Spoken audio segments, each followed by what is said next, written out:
I'm Ken Beatty, and I'm a writer. I'm traveling the world on a research trip for my book, The Earth's Garden. What I'm looking for are relationships. Relationships between people and plants. We all know plants are central to human life. They give us shelter, food, clothing, and medicines. They contribute to our identities, even our cultures. Plants influence who we are. We'll be visiting the Cook Islands in the South Pacific, where eating taro just never leaves your blood. But first, to Malaysia, to the city of Kuala Lumpur, where I'll be looking for durian, the stinkiest, most beloved fruit in Asia. I arrived in the city of Kuala Lumpur. Population, 1.5 million. It was hot, crowded, and the traffic was, well, let's just say, heavy. I was on a mission, making my way to the local market in search of durian. It's a tropical fruit indigenous to Malaysia. I've never seen it before, only heard about it. Now, durian has the reputation of being, well, really stinky. I was told that it tastes terrible and that I'd never be able to eat it.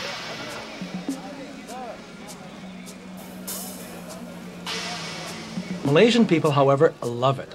They are born to eat it. They crave it and they respect it. Here at the market, I was to meet a true durian lover, a hotel chef named Ismail Ahmad. Ismail?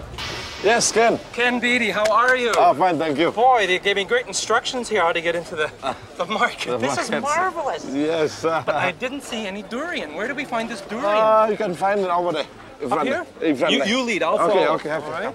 Now, this isn't even durian season. And it seems awfully busy here. It's quite busy, especially in the morning.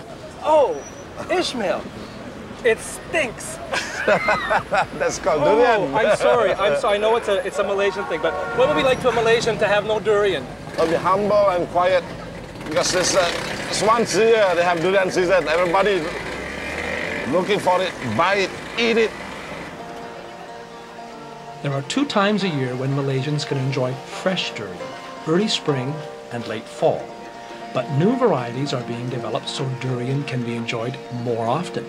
Even though there were a few durians in the marketplace, it was easy to find people to talk about it. What's it taste like?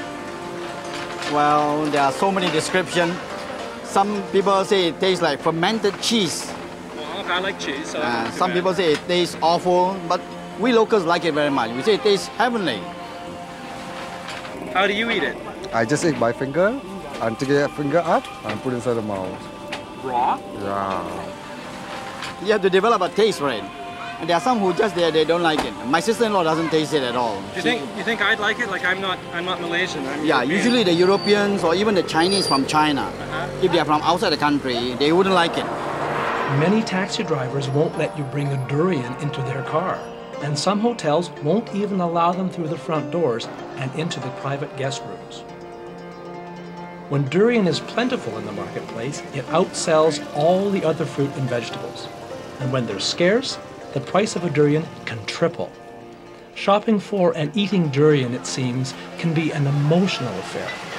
Especially when a man of the house brings home some durian, and if they are very good and the whole family tastes it, they say, "Wow, he's done a wonderful job. Yeah? He's like a hero." He's like a hero. Or if the durian tastes bad, and everybody is disappointed, yeah, it doesn't taste good.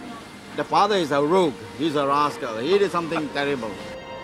I wanted to see where durian grows, so I left KL for the foothills of the Cameron Highlands to visit one of the largest durian plantations in all of Malaysia.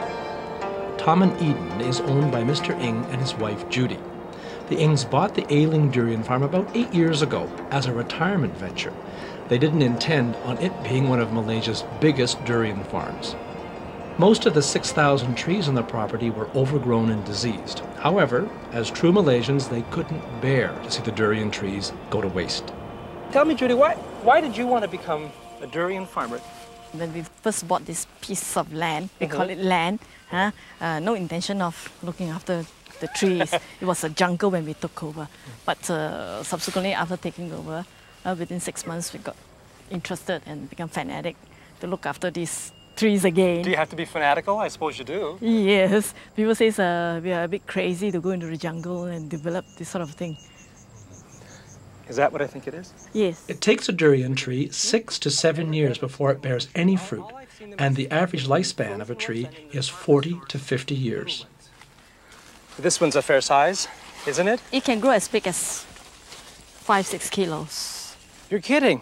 How do you know when it's ripe? When normally we allow it to drop when it's matured. Drop. Yes, drop from here. It breaks from here. Well, and here we are, you and I, standing under this tree with the potential of a durian dropping on our head. I don't think I like this. Once the durian falls off the tree, workers at the Ing plantation pick them up immediately before the fermentation process can begin. The fruit is best when it's eaten fresh, about 6 to 8 hours after it's dropped. So growers rush to get their durian to the local market that same day. Even being this close to it, and this isn't even a ripe one, it has a very peculiar odor. Is that important, or does that bother a Malaysian? No, it's like blue cheese to us. We cannot take it. That's a very good analogy, because I love blue cheese. I mean, it does smell bad, but I love that. So it's the same thing. Yes. Okay. The skin of the durian is covered in hard, sharp, prickly thorns. For every 4 thorns, there's 1 small one. It's a tough, unobtrusive covering. Why does it have those thorns? Do you know?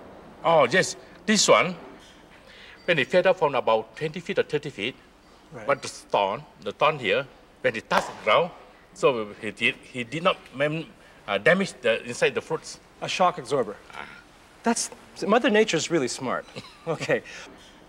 It smells kind of bad. Yes. Is this one rotten or is it fresh? This is a fresh one. That's, as I said, you smell like hell and eat like heaven.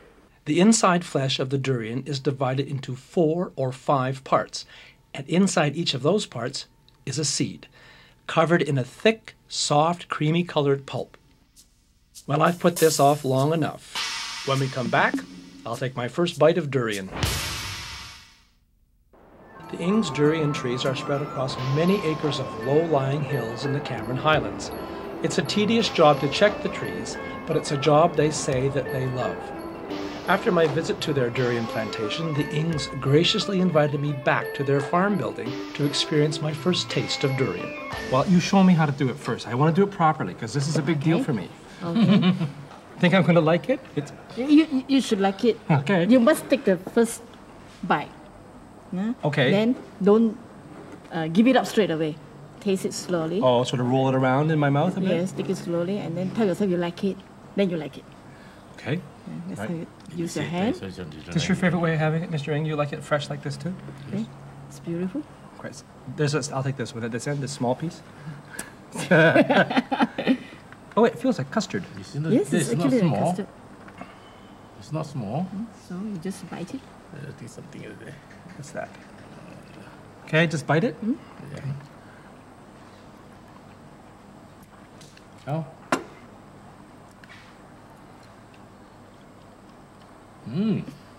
Oh, I wouldn't go that far. This is D24. D24, the best in the world. So I can tell my friends back home that I ate the best durian Yes. in the whole world. Yes. It's kind of sloppy. It's like cheese, It is like cheese. but it's just a different taste of a cheese. Yeah, it's a different kind of cheese. I thoroughly enjoyed my day with the Ings. They were very patient in teaching me to appreciate durian. It's clear to me that they really love growing and eating this fruit. Durian is exported all over the world, but primarily to Singapore and Japan. Its popularity amongst Asian people has hotels like the Hilton in downtown KL trying different recipes with the durian fruit. This my fish. I was invited to visit the kitchens here to see my friend from the market, Ishmael, and his boss, Rolf Yegi. They cook with durian for the most discerning of palates. They told me that they had the fruit under lock and key at the hotel last night. Otherwise, the durians wouldn't be here now. The fruit is just too hard for locals to resist. Rolf says even Ishmael has trouble. He phoned me up in the morning and saying he's MC, medical leave. So I was asking why. He said, I don't feel very well. No? So I left it like this until this morning. He told me actually, 2 weeks ago, I was eating so many durian fruits. We had a feast at home. We had so many people together. We bought 10, 15 of these durians and they start eating it, you know. And I was surprised. I said, Ismail, oh, now I know why you've been sick all the time, you know. Rolf and Ishmael took me to the top of the Hilton Hotel, and no, not to throw me over because I wasn't too keen on eating durian, but to let me try a number of specially prepared dishes using it. We should have a drum roll or something here, right? Ooh. You know what? I think you've made a durian appreciator out of me. That is very nice. Very well done.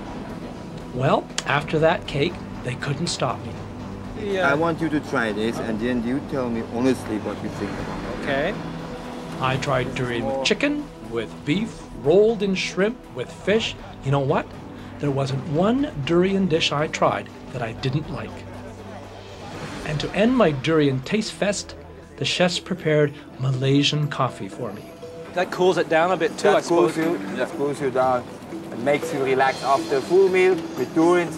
You believe me, you don't want anything else. Because durians could kind of upset your stomach if you eat too many, right? Too much, yes. If you eat too many, what happens, Ishmael? Well, you get a headache. And you have to phone the boss and tell him you can't come in, right? Now that my stomach was convinced, it was a whole lot easier to understand the relationship between the people of Malaysia and the durian fruit. Yes, it's a stinky fruit, but it's an acquired taste. You'll know what I'm talking about when you try one for yourself someday. And I hope you do. Because to taste durian is to understand what effect a plant, a single fruit, can have on a nation of people. When we come back, we'll head to the Cook Islands in the South Pacific, where the love of a root plant grows in the blood of the islanders there. A 6-hour flight from Malaysia takes me to the island of Rarotonga in the Cook Islands. I'm here to learn about taro.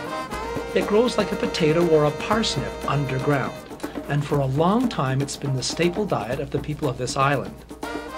It was the food hungry islanders could depend on when there was nothing else to eat. Like durian, it's a plant the people here were born to love and respect. Taro is in their blood. Mr. Matipo. Hello there. Hi.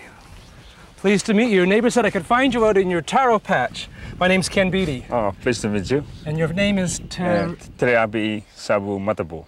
Just call me Sabu. Thank you. Sabu. Pleased to meet you. Oh, my son there, John. Hi, John. Pleased to meet you. What a marvelous patch of taro. Oh, wow. Thank you. Sabu Matipo is a taro grower and the father of 5 children. His second oldest son, John, works with him every day. They cultivate about 4 acres of taro on the island, as well as some other vegetables. Sabu Matipo says taro is part of their everyday life, as well as special occasions. With wedding, a hair cutting ceremony, birthdays, or if somebody, like if there's a funeral, taro is involved. I've heard this plant affectionately called elephant ears. It's a desirable ornamental plant because of its big, broad leaves. But here in Rarotonga, taro is the nutritious staple of the people's diet. These plants will grow to be 5 feet high by harvest time. Their roots or tubers are something like a big, long potato. The leaves are eaten too, boiled or steamed like spinach. Sabu's father was a taro grower too, but the family tradition of growing taro was not originally passed on to Sabu. My father, he stopped my older brother from school to get him into planting business, to continue his growing business. Sabu was one of 16 children. He grew up being interested in soccer both as a player and a coach, but then tragedy struck. His brother Rupo, the one chosen to grow taro, was killed in a car accident. He was just 21 years old. Sabu knew then he would continue the tradition of growing taro. He never told his father the reason for that decision. It was something he just had to do. I actually heard him spoke it out that he blamed himself for the cause of the death of my brother. And that's what really gave me the push that I have to go ahead and take that position of planting. Growing taro is a tradition shared by other growers on the island. Tai Manuela is the president of the Rarotonga Taro Growers Association. He recently retired from his government job, but he has never left the taro patch. Like I said before, I was born, so to speak. My father was a planter, and my grandfather was a planter. I mean, it became part of the life. You go to school, you come back home, you feed the pigs, the chickens. Then it's the taro patch, not the plantation, but it's always the taro patch. What is this, Tai? This is for making the hole. You want to try and lift it? Try and lift it? Yeah. Okay. Oh my God! Just like weightlifters, there's a certain way. There would need to be. What's it made of? Wood of some sort. That's mango. The mango that we eat? Yes. That's made out of mango. Wow. And it's all wet. Why is it wet? You submerge it into the mud, and that preserves it. That can remain for 100 years, as it is. Really? Natural preservation into the water and mud. Who made it? I did. Yourself? Yeah. Is that a special talent that your dad taught you, or does everybody know how to do it? Well, I was taught at school. At school? In our woodwork class, yeah. You get taught to. You know what I made? A lamp. Tai makes each hole for the new taro shoots about a foot apart. He'll use the young shoots that he's cut from the sides of the mature plant to start his new crop. It can take up to a year for the new taro to mature and the roots ready for harvest. The leaves, however, can be eaten all year round. So there's a hell of a long time to wait, to eat. Whereas the leaf, you can pick it every weekend and boil it, just like your spinach, cabbage. It's there all the time.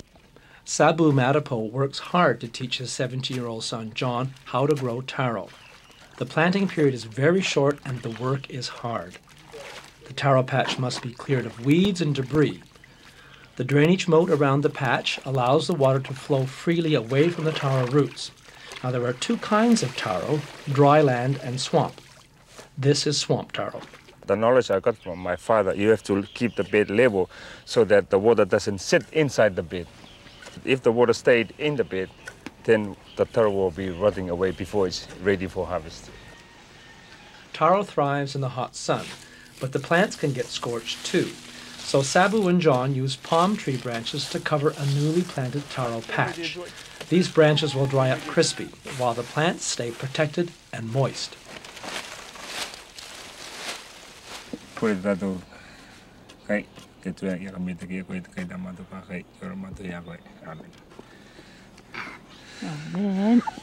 It's a simple supper of boiled taro and salt, and Sabu's children are reminded to give thanks for their father's crop. The children are 11-year-old Zelma, 8-year-old Esther, 7-year-old David, and this is Doris, a 3-year-old neighbor who also is learning about taro. And me. I was invited too. 1, 2. Bang. Here we go. Okay. Fingers? Yeah. Yeah. That's a good one, huh? Wait a minute. A little salt. Mm-hmm. Oops. Oh, you got the salt. That is really nice. Goes with most of the other stuff like chicken, the ruko, which is the taro chops. Mm-hmm. Yeah, and the coconut cream. Yummy, yummy. So you'd serve this with something else then? Chicken or? Yes. Yep. I like it by itself. It's great.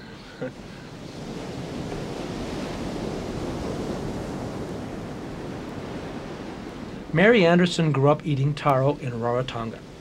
She recently moved back to the island with her husband, New Zealander Peter Anderson. The reason is taro. Look, somebody's dropped some money on the beach. You're lucky day. Thank you, darling.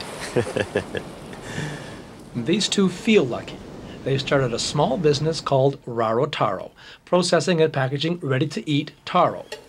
But before they could do that, Mary had to convince Peter it was good enough for him to eat. I had to introduce him with taro, corned beef, and coconut cream. And I said, try this. It's nice with combination of the three. So he started it, He liked it a little bit. And then I got different varieties of taro. And I said, try this one. It's different. So he tried that and he said, yeah, a bit nutty. And so now he's eating it. She said if I ate plenty of it, I'll put on weight, I'll be big like the local boys.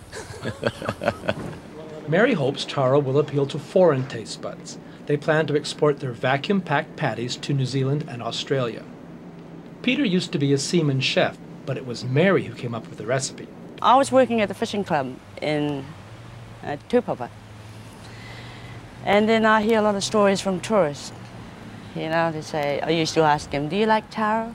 And they said, nah, too soapy, it tastes like cardboard. And I thought, oh, there must be a way I could sort of change it, you know, to make them enjoy it. So one day I came home and started doing some taro samples, and then took them back to work, and then got all the patrons to taste it. And they said, oh, it's too much of this and not enough of this. And I said, okay. So every day I used to do that and use them as guinea pig. And then I came up with a winner. And as I always managed to do, I got myself fed. Mary and Peter invited me back to their home to taste Rarotaro patties. Ooh, it's hot too. You want that? Thank you. How's that? Wonderful. That's delicious. So there's onion, I can taste onion. Taro, obviously. Is there garlic or something? Or? I'll get this recipe, yeah. I'll get this recipe yet. I think this Rarotaro business is going to boom. I hope Peter and Mary are successful in giving the rest of the world a taste of taro. I know I've enjoyed tasting both taro and durian. It's curious, isn't it, how a single plant can mean so much to a nation of people. In their popularity, these plants actually unite the country. And the whole country talks about durian, the whole country eats durian, smells durian. These are durians, the king of the Malaysia, the fruit kings of the Malaysia. All the Malaysians like it. Plants influence culture. They become part of who we are, depending on where we're born. We were born beside the taro, we'll die beside the taro. I mean, it's life to us. Taro it has grown in my blood that I can't live without taro. The appeal of these plants is not only their taste and nutrition, but what they represent. Everything that's good about home. Join me again next time as I continue my journey through the Earth's Garden.